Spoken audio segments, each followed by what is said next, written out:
Sa pagdating ng Pasko, magkahiwalay silang nagdidiriwang at masaya naman nila itong isinelebrate ang Pasko.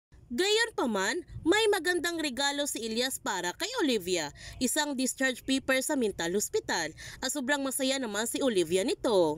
Ngunit sa araw ng Pasko, naging malungkot naman sina Lucas at Philip nang hindi nila kasama si Olivia. Samantala, sinusubukan naman ni Elias si Olivia kung gaano ito kahanda sa kanyang paghihiganti sa mga Buen Camino. Bigla niya itong inatake si Olivia habang sobrang abala ito sa kusina.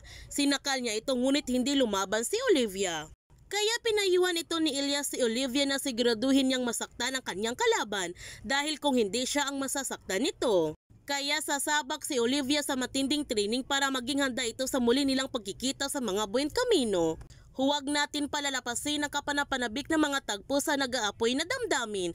Kung bago ka pa channel ko, don't forget to like, subscribe, ang click notification bell para palagi kang updated sa mga videos in-upload ko. Thank you for watching and God bless everyone!